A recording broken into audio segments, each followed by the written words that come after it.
डेरा गाजी खान मोहम्मद अमजद खान सांगी। डेरा गाजी खान समीना चौक उस्मान टाउन में वाक़या एक स्क्रीप के गोदाम में आतिशज़दगी से लाखों रुपए मालियत का सामान जलकर राख हो गया।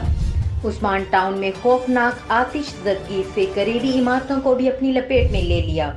रेस्क्यू 1122 की बर वक्त इमदादी कार्रवाई से पूरे 1 घंटे की सर तोड़ कोशिश के बाद आग पर काबू पा लिया गया और किसी इंसानी जान का नुकसान नहीं हुआ। रेस्क्यू 1122 हर इमदादी कामों में पेश है और ये वाहिद इदारा है जिसकी कभी कोई शिकायत नहीं की गई। रेस्क्यू 1122 की जितनी भी तारीफ की जाए कम है। इनकी मेहनत और इनका काम किसी से ढका छुपा नहीं है। मजीद अपडेट के लिए देखते रहें गाजी न्यूज़।